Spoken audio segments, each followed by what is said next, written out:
6 August সাংবাদিকদের সামনে পোস্তার ব্যবসায়ীদের বিভিন্ন সমস্যা ও পোস্তা বাজার মার্চেন্ট অ্যাসোসিয়েশনের প্রাক্তন সেক্রেটারি বিশ্বনাথ আগরওয়ালের কিছু কার্যকলাপ প্রসঙ্গে সরব হলেন পোস্তা বাজার মার্চেন্ট অ্যাসোসিয়েশনের প্রাক্তন ওয়ার্কিং প্রেসিডেন্ট চন্দন চক্রবর্তী ও দাসপাড়া ডাল ব্রোকার অ্যাসোসিয়েশনের সেক্রেটারি প্রদীপ জয়সওয়াল।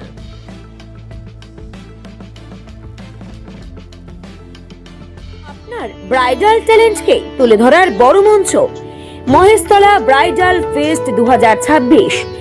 আজই নাম নথিভুক্ত করুন এবং র্যাম্পে নিজেকে প্রমাণ করার সুযোগ হাতছাড়া করবেন না। আমি দাসপাড়া ডাল ব্রোকার অ্যাসোসিয়েশন সেক্রেটারি পোস্টে আছি।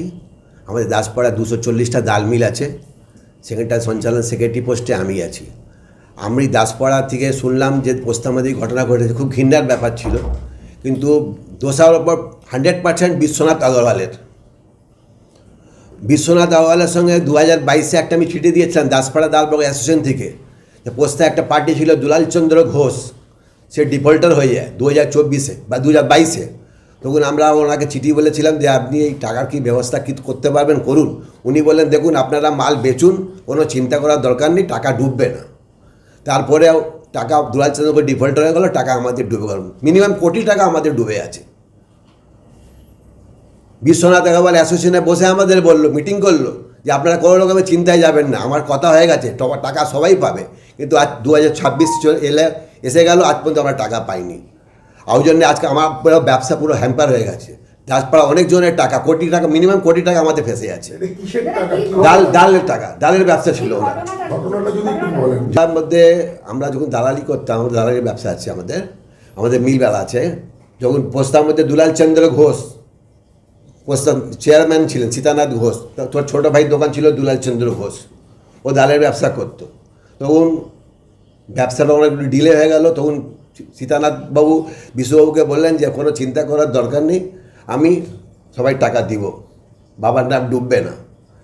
কিন্তু হঠাৎ যখন বিশ্ববাবুকে আমরা চিঠি দিই, বিশ্ববাবু সান্ত্বনা আমাদের দিন, বিশ্বনাথ আগরওয়াল পোস্তা মার্চেন্টের সেক্রেটারি আমাদের সান্ত্বনা দিলেন, তোমরা কোনো রকমের চিন্তা করবেন না, আমি তোমাদের কথা দিচ্ছি টাকা কারো ডুববে না। 2022 সালে আমি চিঠি দিয়েছি, পরপর দুটো চিঠি দিলাম, আজ পর্যন্ত উনি কোনো উত্তর দিলেন না। যেহেতু আমি দাসপাড়া ডাল ব্রোকার লেটার প্যাডে চিঠি লিখে পাঠিয়েছি যে আপনার জন্য আমার অনেক দালাল বেকার হয়ে গেছে, কোনো কাজের নেই, টাকাটা মিনিমাম করিয়ে দিন। বলে ঠিক আছে দেখছি, কিন্তু আজ পর্যন্ত আমাদের টাকা উসুল হলো না। বিশ্বনাথ আবার কথার ওপরে কথা, মিথ্যের ওপরে মিথ্যে বলেই চলে যাচ্ছে। হ্যাঁ হয়ে যাবে, চিন্তা নেই, হয়ে যাবে। জীবনের কঠিন সমস্যার সমাধান খুঁজছেন? তবে আর চিন্তা নেই। জ্যোতিষ সম্রাজ্ঞী তন্ত্র বিশারদ পরমাত্মার সাধিকা যোগমায়া আখির পরামর্শ নিন। বুকিং করুন 9073001932 এই নম্বরে। আমি পোস্তা বাজার মার্চেন্ট অ্যাসোসিয়েশনের ওয়ার্কিং প্রেসিডেন্ট ছিলাম। অত্যন্ত নোংরাভাবে কিছু মানুষ, তার মাথা হচ্ছে বিশ্বনাথ আগরওয়াল, সন্দীপ আগরওয়াল, পবন মোদি, আমার পারিবারিক জীবন শেষ করে দেয় এবং নানান নোংরামোর আশ্রয় নেয়। এরা নোংরামার আশ্রয় নেবার কারণ, বিশ্বনাথ আগরওয়ালের এখানে কিন্তু কোনো ব্যবসা নেই। বিশ্বনাথ আগরওয়াল অথচ পোস্তা বাজার মার্চেন্ট অ্যাসোসিয়েশনের সেক্রেটারি হয়ে বসে আছে। ওর টার্গেটটা ঠিক অন্যভাবে চলে, যে ব্যবসায়ীগুলো অসৎ তার সঙ্গে সম্পর্ক সব থেকে ভালো। এখানে নানান ধরনের জিনিস চলে, নানান অসুবিধে চলে, সেটা যারা প্রতিবাদ করবে তাদেরকে পোস্তা বাজার মার্চেন্ট অ্যাসোসিয়েশন থেকে সরে যেতে হবে। আপনারা নিশ্চয়ই সবাই হীরক রাজার দেশের বইটা দেখেছেন। হীরক রাজত্বের মতন রাজত্ব এখানে চলছে। আমরা বর্তমান প্রশাসনের কাছে, সরকারের কাছে এটা জানাতে চাই, ওনাদের অক্লান্ত সহযোগিতায় আজকে বিশ্বনাথ আগরওয়ালকে পদত্যাগ করতে বাধ্য হয়েছে। এবং পোস্তা বাজার মার্চেন্ট অ্যাসোসিয়েশন, যেখানে প্রচুর গরিব মানুষের রক্তে তৈরি, সেই জায়গা উনি 5-6 ঘন্টা বসে থাকতেন অবৈধ সম্পর্ক নিয়ে। আপনারা অনেকে জানেন, আগে ওর সাথে 21 নম্বর ওয়ার্ডের একজন কাউন্সিলরের সাথে সম্পর্ক ছিল, বর্তমানে একজন মহিলাকে নিয়ে দিনের পর দিন বসে থাকেন ওখানে। আমাদের অ্যাসোসিয়েশনটা একদম মার্কেটের শেষ প্রান্তে। প্রচুর পরিবার, প্রচুর ব্যবসায়ী, তারা দেখতে দেখতে বিরক্ত হয়ে আমাদের 2 তারিখে খবর দেয়। আমরা গিয়েছিলাম, গিয়ে প্রতিবাদ করা হয়। তারপরে সেই প্রতিবাদ স্বরূপ আমি থানায় ফোন করি, থানা থেকে আমাকে বলা হয় যে আপনি এতে চলে আসুন, থানায় চলে আসুন, এসে কমপ্লেন দিন। থানায় যখন আমি কমপ্লেন দিতে গেলাম, তখন আমার বলা হলো যে আপনারা একটু ওয়েট করুন, পরে জানাচ্ছি। এমতো অবস্থায় আমাকে অনেক রাত্রিরে বলা হলো যে কিছু মনে করবেন না, আজকের দিনটা আপনাকে থাকতে হবে। এবং আমি প্রতিবাদ করতে এলাম একটা অবৈধ জিনিসের, আর আমি অ্যারেস্ট হচ্ছি সেখানে। সেই জায়গা থেকে একটা ব্যাপার বাড়তে বাড়তে বাড়তে সরকারের কাছে যখন পৌঁছলো, সরকার বাধ্য করলো ওনাকে পদত্যাগ করাতে। কিন্তু আনঅফিসিয়ালিভাবে পোস্তায় 12টা দোকান ওনারা বন্ধ রেখেছে। যে 12টা দোকান, ডাল হোক অন্য কোনো সামগ্রিক হোক, তারা কোনো মাল পাচ্ছে না পোস্তা থেকে, তারা পোস্তা থেকে কোনো মাল পাচ্ছে না। এমতো অবস্থায় যে জিনিসটা দাঁড়িয়েছে সেটা সেই 12টা দোকানের ব্যবসা বন্ধ করার অবস্থায়, শুধুমাত্র একটা অবৈধ উপায়। তারপরে বর্তমান যাকে প্রেসিডেন্ট করা হয়েছে, শ্যামলাল আগরওয়াল না শ্যামসুন্দর আগরওয়াল, তারও পোস্তায় কোনো ব্যবসা নেই। এই বিষয়ে একটাই কথা বলতে চাই, বর্তমান প্রশাসনকে অসংখ্য ধন্যবাদ, যাদের সহযোগিতায় বিশ্বনাথ আগরওয়ালকে ইস্তফা দিতে বাধ্য করা হয়েছে। তারপরও নির্লজ্জের মতন উনি কিছু আচরণ করে যাচ্ছেন এবং বেশ কিছু মানুষের অসংখ্য কোটি কোটি টাকা উনি নিজের খুশি মতন, 1 কোটি টাকা 25 লাখ টাকায় ওনার খুশি মতন সেই সব সেটেলমেন্ট করেছে। তার প্রচুর নমুনা পোস্টার রয়েছে, তারা সবাই এখানে অনেকে উপস্থিত রয়েছেন যাদের যাদের এই ঘটনা ঘটেছে। তার মধ্যে সবথেকে বড় যিনি আমাদের দাসপাড়া ডাল মিল ওয়ার্কার অ্যাসোসিয়েশনের সেক্রেটারি প্রদীপ দা নিজে রয়েছেন, অনেক সম্মানীয় মানুষ, আমাদের অনেক বয়োজ্যেষ্ঠ মানুষ। ওনার এই জিনিসটা উনিও দীর্ঘদিন ধরে বিচার চেয়ে পাননি এবং তার দায়িত্ব সম্পূর্ণভাবে বিশ্বনাথ আগরওয়ালের, উনি নিজে নিয়েছিলেন দায়িত্ব।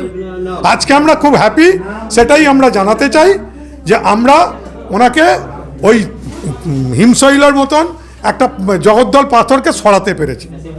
তো বললাম টাকার বিষয় হচ্ছে যে আজকে থেকে আমাদের আন্দোলন শুরু হলো, এরপর সেইগুলো পৌঁছানো হবে ঠিক জায়গায় এবং তখন আমরা দেখব কিভাবে কি করা যায়। আর তার থেকেও বড় ইস্যু, 12টা দোকান বন্ধ রেখেছে।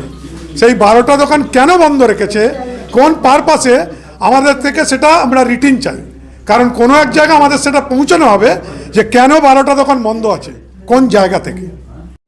এবং আগামী মূল কারণটা হচ্ছে আমাদের পোস্তায় দুলাল চন্দ্র ঘোষ, প্রাক্তন এমএলএ সীতানাথ ঘোষ, উনি এমএলএ প্রাক্তন এমএলএ, ওনারই ভাইয়ের দোকান দুলাল চন্দ্র ঘোষ। সেই দোকানেই আমাদের প্রচুর টাকা বাকি, মিনিমাম 1 কোটি টাকা বাকি, আরও বেশি হবে, কম হবে না। 4 বছর আগে আমরা বিষ্ণু দাল স্টেশন, দাসপাড়া ডালবোকা স্টেশন থেকে চিঠি পাঠালাম পোস্তা মার্চেন্টকে। বিশ্বনাথ আগরওয়াল বলল আমি আপনাদের টাকা দিয়ে দিব, কোনো চিন্তা করবেন না, কোনো টেনশানে যাওয়ার দরকার নেই। আর 4 বছর হয়ে গেল, বারবার আমি বিশ্বনাথ আগরওয়ালের কাছে রিকোয়েস্ট করছি, উনি উত্তর দিচ্ছেন না, শুধু সান্ত্বনা প্রাইজ দিয়ে পিছিয়ে যাচ্ছেন। বলুন আজকে আমাদের কোটি কোটি টাকা ফেসে আছে, আমরা ব্যবসা পুরো বন্ধ হয়ে গেছে। আর উনি দোকান, ওনার ছোটো ভাই প্রাক্তন মন্ত্রী সীতানাথ ঘোষের ছোটো ভাই দোকান বন্ধ করে কোথাও উধাও হয়ে গেছে, এই জন্য আমরা খুঁজে পাচ্ছি না। বিশ্বনাথ আগরওয়াল যদি আমাদের প্রমিস করেছিল আপনারা কোনো রকমের টেনশানে যাবেন না, টাকা আমি আপনাদের দিয়ে দিব, আজ পর্যন্ত 4 বছর হয়ে টাকা 1 পয়সাও পাই। আমি অ্যাসোসিয়েশনের প্রস্তাব মাছেন, আমার লিখিত একটা চিঠি দেওয়া আছে, চিঠির মধ্যে লেখা আছে, উনি চিঠি প্রশ্নের উত্তরও আজ পর্যন্ত আমাদের দেয়নি। বিশ্বনাথ আগরওয়াল সেক্রেটারি পোস্টে আছে। বড়বাজার থেকে Debashree Mukherjee report, 24x7 news Bengal.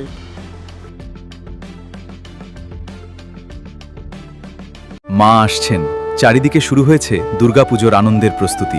নতুন পোশাক, উৎসবের আনন্দ আর পরিবারের হাসিতে ভরে উঠবে অসংখ্য ঘর। কিন্তু আমাদের সমাজের অনেক অসহায় শিশু এবং বৃদ্ধ বাবা মায়ের কাছে এই আনন্দ এখনও অধরা। তাদের মুখেও ফুটতে পারে পুজোর হাসি আপনার সামান্য সহযোগিতায়।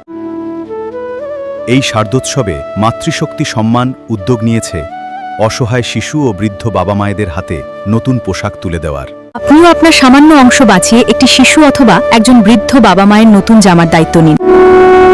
আপনার ছোট্ট সহযোগিতাই কারো জীবনের সবচেয়ে আনন্দের পুজো উপহার হয়ে উঠতে পারে। আসুন সবাই মিলে ভাগ করে নিই পুজোর খুশি। বাড়িয়ে দিন সাহায্যের হাত।